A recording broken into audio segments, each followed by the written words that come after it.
మొరటోడు అని వాళ్ళు వీళ్ళు ఎన్నెన్ని అన్న పసి తెల్లవాడు నవ్వాడు.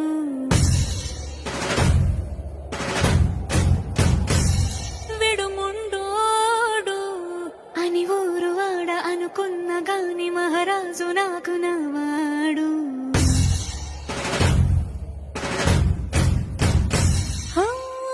మాట పెడుసై